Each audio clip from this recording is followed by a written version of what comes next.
Olá, pessoal, como é que vocês estão hoje? Espero que estejam todos bem. E olha só, já estamos chegando no capítulo 20, não é? Já estamos avançando bastante no livro de Atos. Continuamos, né, falando do apóstolo Paulo, né? Muitas coisas já aconteceram, né? Estamos entendendo aqui.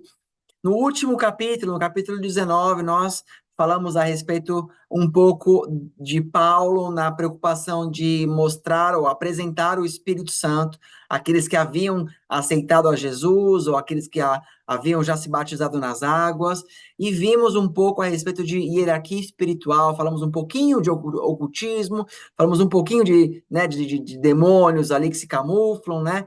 E falamos que nós temos que ter nós temos que estar preparados para fazer algumas coisas que Deus nos chama. E não que nós temos que ter medo do diabo, de maneira nenhuma. Mas nós não podemos nos colocar em situações que nós ainda não estamos prontos para realizar, não é? Bom, agora vamos dar uma continuidade aqui a partir do capítulo 20, que eu creio que vai ser um capítulo mais rápido que a última aula, tá? Capítulo 20, nós vamos, obviamente, estudar o capítulo inteiro, né? E nós, de tudo que vamos estudar, vai ter um momento aqui que Paulo ele vai abrir o coração dele para os discípulos, né? Ele vai dividir algo ali com eles que eu creio que tem uma reflexão que serve para nós aqui, e depois vamos fazer um fechamento final do capítulo. É um capítulo ele mais curto, tá bom? Mas vai ser bênção também. Vamos lá. Vamos ler, então, inicialmente aqui, Atos capítulo 20, do 1 até o 12. A palavra do Senhor diz assim: cessado o tumulto, né? Deixa eu voltar aqui. Que tumulto, né? Lembra, lá no capítulo 19, né, quando Paulo estava lá em Éfeso, houve uma acusação de pessoas que vendiam artefatos, esculturas para a deusa deles lá, com D minúsculo, Artemis ou Diana, né? E por conta que muita gente estava se convertendo, estes homens começaram a ficar com medo de perder o negócio de vender as esculturas das deusas e começa a acusar ali os discípulos de Paulo, e tem uma confusão ali com toda a cidade, né? Mas Paulo acabou que não estava ali naquele momento, os discípulos pediram para que ele não entrasse nisso e se escondesse ou ficasse longe, né? E, enfim, aí vem. Depois que acabou isso, né? Então, cessando o tumulto, Paulo mandou chamar os discípulos e, depois de encorajá-los, despediu-se e partiu para a Macedônia. Então, ele sai de Éfeso e vai para a Macedônia. Viajou por aquela região, encorajando os irmãos com muitas palavras. E, por fim, chegou à Grécia, onde ficou 3 meses. Quando estava a ponto de embarcar para a Síria, os judeus fizeram uma conspiração contra ele e, por isso, decidiu voltar pela Macedônia. Né? Ou seja, ele não foi para a Síria, ele volta para a Macedônia, sendo acompanhado por Sópatro, filho de Pirro, de Bereia, Aristarco e Secundo, de Tessalônica, Gaio de Derbe e Timóteo, além de Tíquito e Trófimo, da província da Ásia. Então, aqui nós estamos vendo que Paulo estava cercado de discípulos de várias regiões diferentes. Paulo pregava, deixava discípulos e discípulos seguiam ele. Então, Paulo estava sempre envolto a pessoas que o auxiliavam, né, no ministério, né, no campo missionário que ele tinha, né, instituído por Deus e abençoado também pelos apóstolos, né? Bom, estes homens foram adiante e nos esperaram em Troade. Navegamos de Filipos após a festa dos pães sem fermento, e 5 dias depois nos reunimos com os outros em Troade, onde ficamos 7 dias. No primeiro dia da semana, ou seja, num domingo, reunimos-nos para o partir o pão. E Paulo falou ao povo, pretendendo, a partir do dia seguinte, continuou falando até a meia-noite. Havia muitas candeias no piso superior onde estávamos reunidos. Um jovem chamado Eutico, que estava sentado numa janela, adormeceu profundamente durante o longo discurso de Paulo. Vencido pelo sono, caiu do terceiro andar. Quando levantaram, estava morto.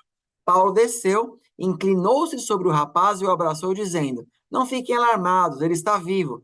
Então subiu novamente, partiu o pão e comeu. Depois continuou a falar até o amanhecer e foi embora. Levaram vivo o jovem que muito os consolou, né?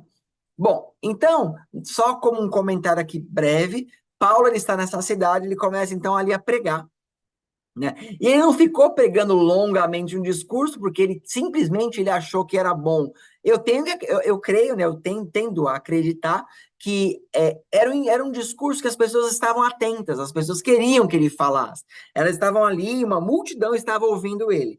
Porém, nós vemos ali que esse rapaz, o Eutico ali, ele acaba pegando no sono. Só um parênteses, né? Percebe, eu não sei se já aconteceu isso com você, mas eu percebo que às vezes algumas pessoas no meio da pregação começam a ter sono, né? E tem muita gente que fala, é espiritual, né? Pode ser também espiritual, pode ser que você veio para a igreja depois de comer 1 quilo de macarrão, né? Então o seu estômago está digerindo aquilo e você acaba perdendo a atenção, né? Mas às vezes perdemos a atenção naquilo que Deus, né, tem tentado a falar conosco. Então, um conselho, faça o possível para não pegar no sono na hora de uma ministração. Coloca um chiclete na boca, uma bala, leva uma garrafinha de água, passa um pouquinho de água no olho se você perceber que está com sono, né? Mas preste atenção, porque às vezes você pode dormir e perder ali algo que Deus está para revelar para você naquele momento. Mas contudo aqui, esse jovem ele acaba caindo no sono e ele morre, né? Ele cai do terceiro andar e, claro, ele morreu ali, só que Paulo vai com a unção que ele tinha ali, ele ressuscita, né? Nós vemos que Jesus ressuscitou gente, Pedro ressuscitou gente, Paulo ressuscitou gente, né? Louvado o nome do Senhor, né? Glória a Deus por esses milagres aí, né? E Paulo continuou pregando ali para eles, né, durante toda a madrugada. Então aqui acho que é a famosa vigília que a gente conhece, né? Eles fizeram ali uma vigília e eu tenho certeza de que foi bênção ali, né? Continuando na sequência, Atos 20, do 13 ao 17.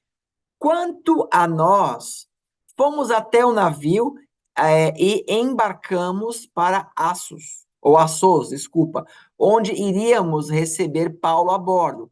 Assim, ele tinha determinado, tendo preferido ir a pé, né?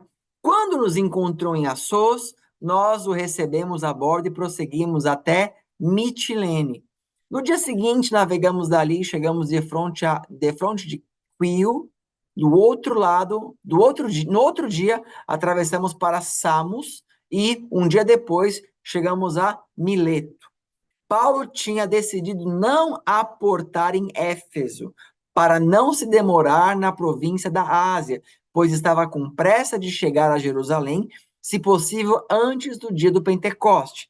De Mileto, Paulo mandou chamar os presbíteros da igreja de Éfeso. Então, Paulo ele sai de Troade ali, ele começa a passar de cidade em cidade, ficar um pouquinho de tempo, pregar ali, pregar aqui, consolar algum.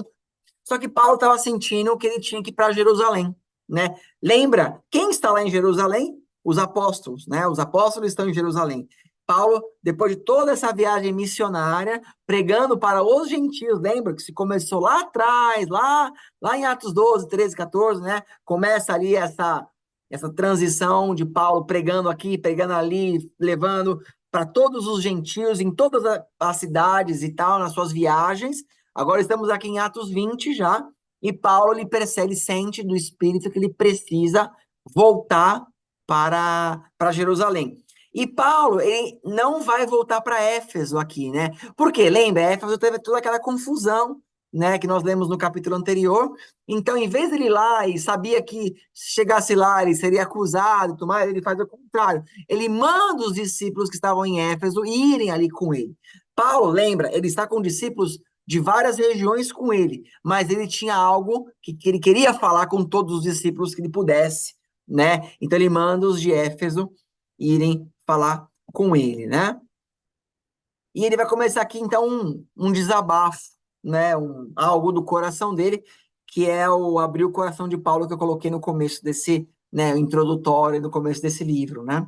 Atos 20, do 18 ao 21.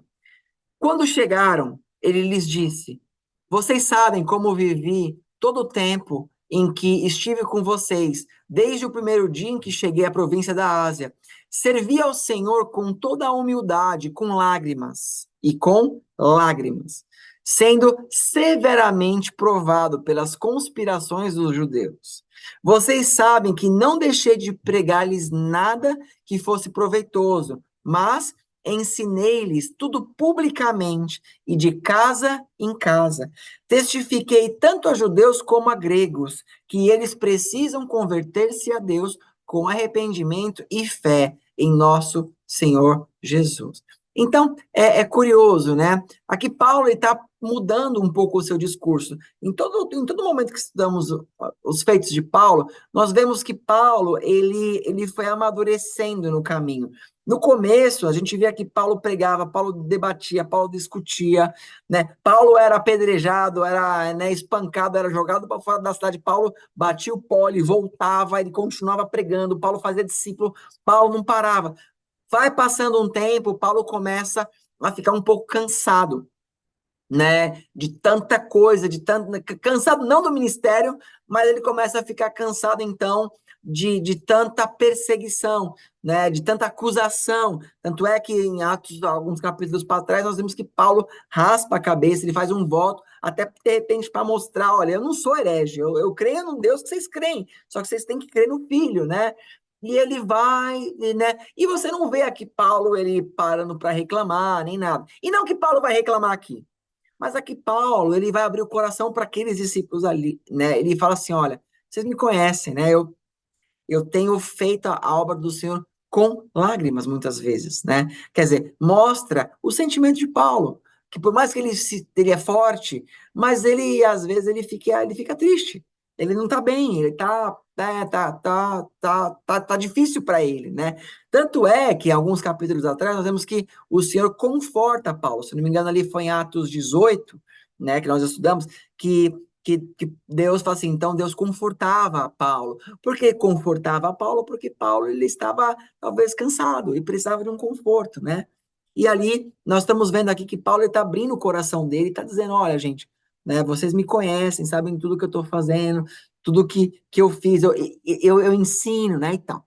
E ele vai continuar falando. Agora, compelido pelo Espírito, estou indo para Jerusalém, sem saber, né, o que me acontecerá ali, senão que em todas as cidades o Espírito Santo me avisa que prisões e sofrimentos me esperam. Todavia, não me importo, nem considero a minha vida de valor algum para mim mesmo, se tão somente puder terminar a corrida e completar o ministério que o Senhor Jesus me confiou, de testemunhar do evangelho da graça de Deus, né?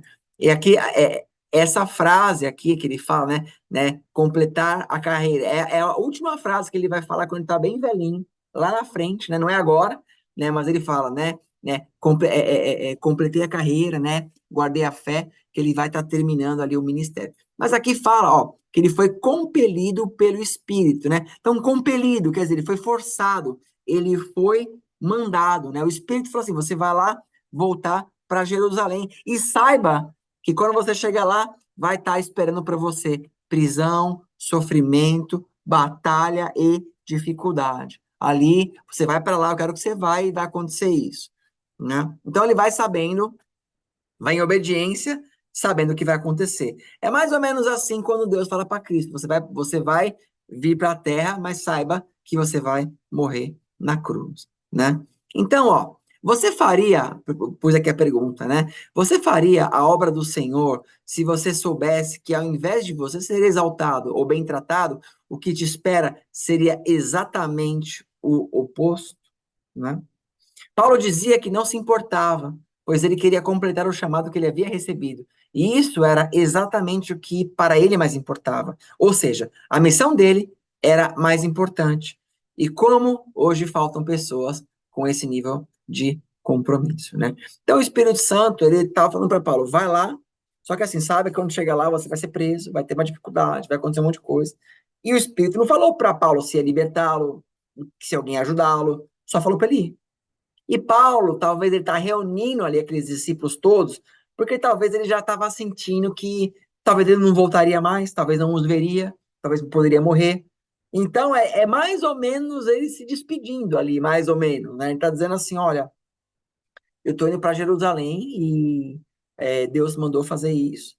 Então, assim, mas vocês me conhecem, sabem que eu não sou herege, não sou um traidor, sou homem de Deus e eu sei que, né, eu tenho feito a obra de Deus com muito sofrimento, com lágrimas nos olhos, com dificuldade, né?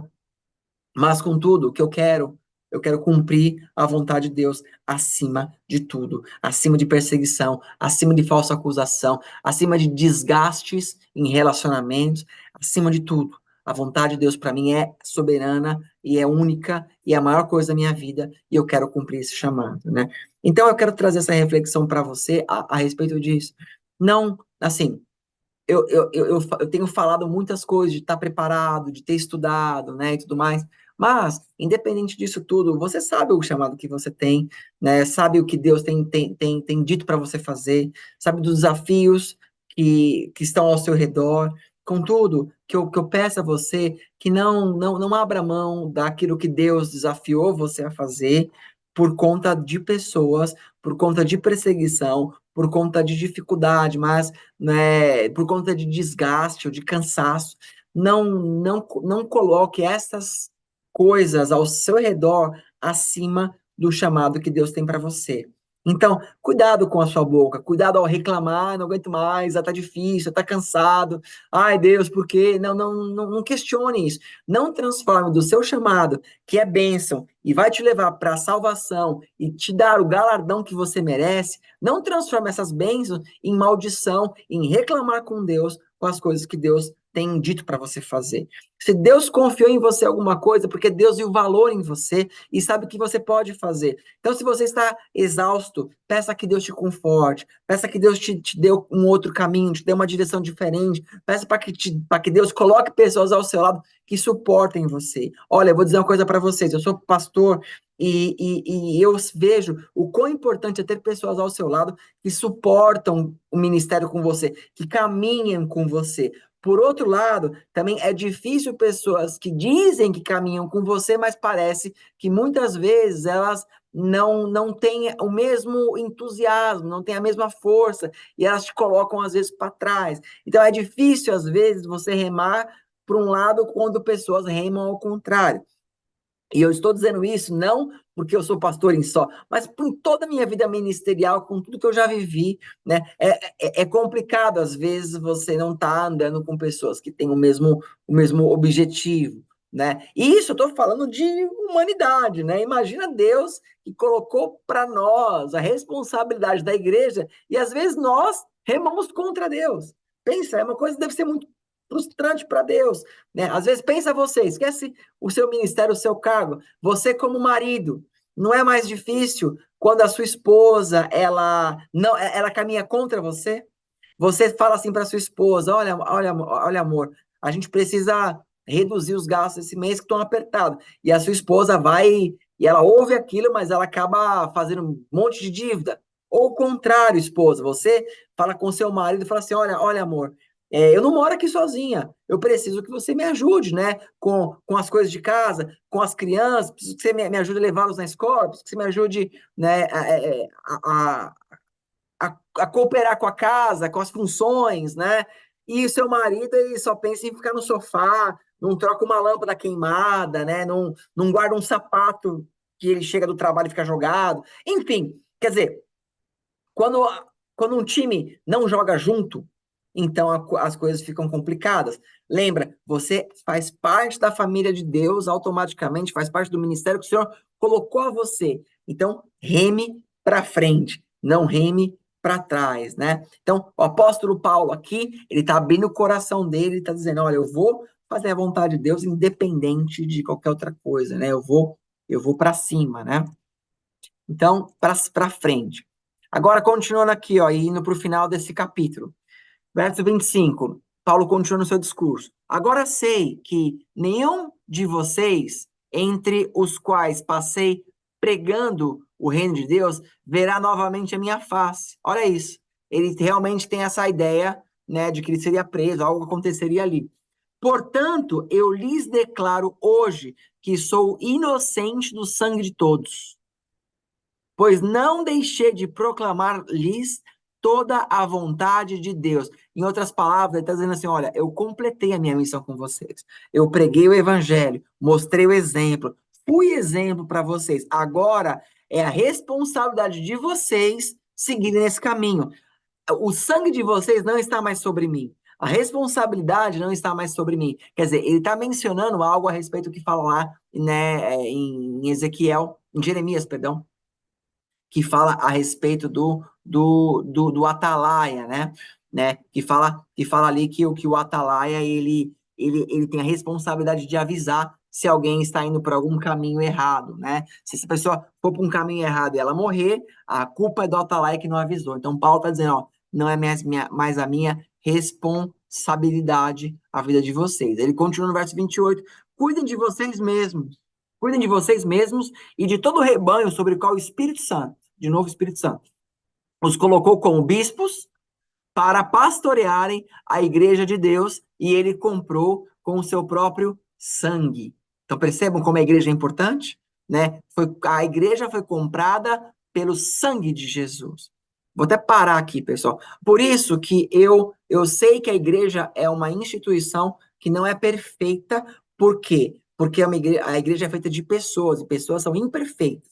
Então, às vezes, você tem problemas com o seu pastor, tem problemas com a sua pastora, tem problemas com o seu líder, você tem dificuldades em vários aspectos, mas isso não faz da igreja ser algo amaldiçoado. A igreja tem que ser bênção, e ela é bênção se nós somos bênçãos, amém? E Jesus Cristo pagou com a vida, pagou com sangue, para que a igreja verdadeira estivesse levantada. Então, no momento que você só critica a sua igreja e não ajuda ela a crescer, então você está dizendo que o sangue de Jesus foi inútil. Não transforme o sacrifício de Cristo inútil, ou não transforme o sacrifício de Cristo em apenas para a sua salvação individual. O sacrifício de Cristo, ele veio para que a igreja existisse, para que então mais pessoas pudessem conhecê-lo ali. Até mesmo os desigrejados de hoje só conhecem a Cristo, a grande maioria, porque fizeram parte de uma igreja mesmo em algum momento. A igreja, sim, ela é importante, né?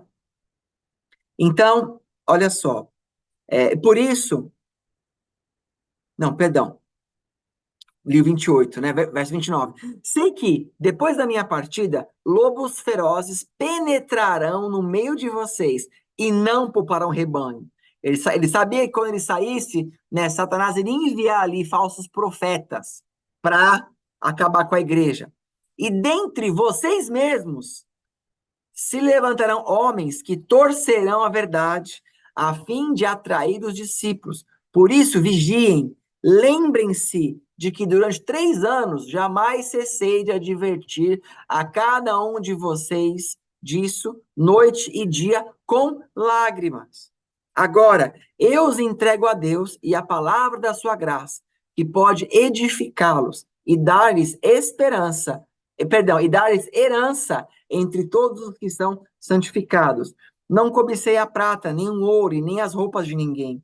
Vocês mesmos sabem que estas minhas mãos supririam minhas necessidades e as dos meus supriram minhas necessidades e as dos meus companheiros. Em tudo que fiz, mostrei-lhes que mediante trabalho árduo devemos ajudar os fracos, lembrando as palavras do próprio Senhor Jesus que disse: a maior felicidade em dar do que receber.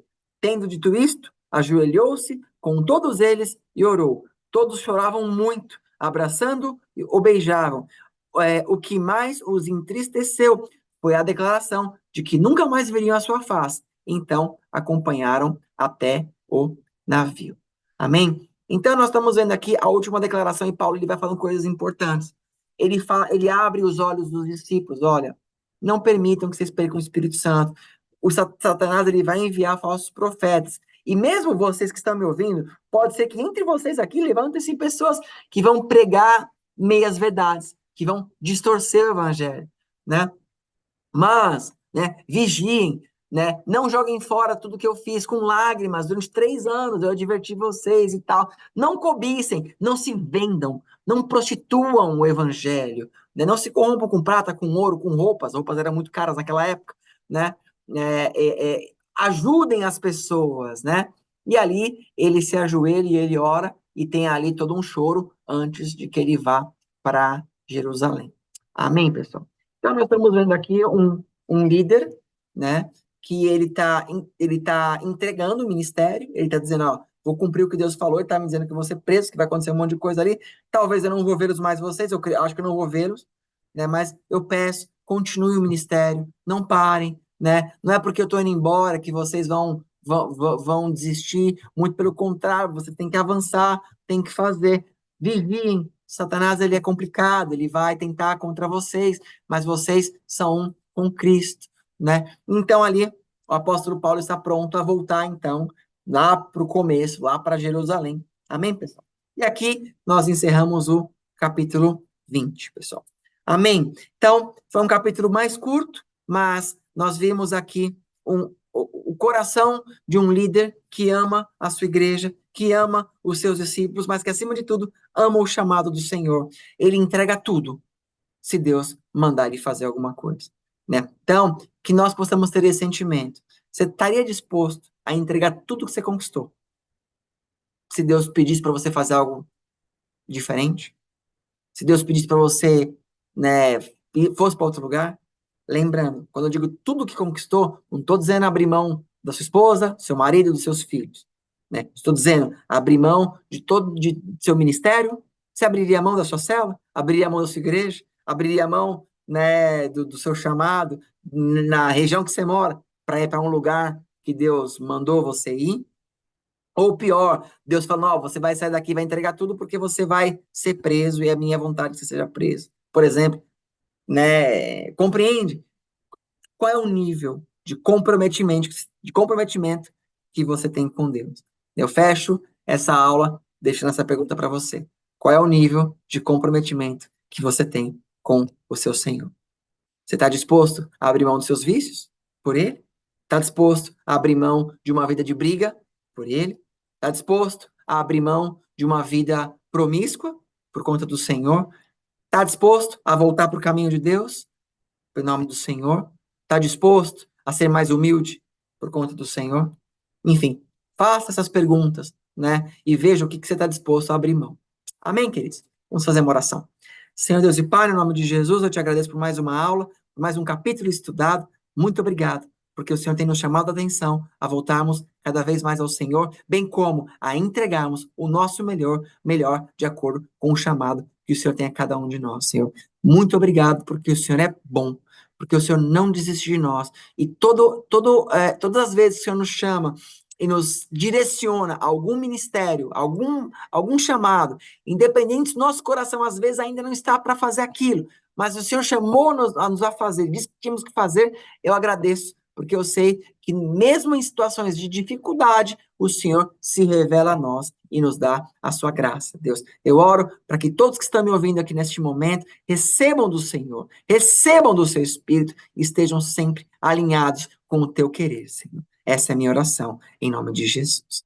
Amém, queridos. Glórias a Deus, mais uma aula juntos. Que Deus te abençoe, Deus te guarde e que nós possamos nos encontrar na próxima aula. Curta o vídeo, encaminhe, coloque um comentário e vamos avançando nos nossos estudos. Amém? Vejo vocês no capítulo 21 de Atos agora.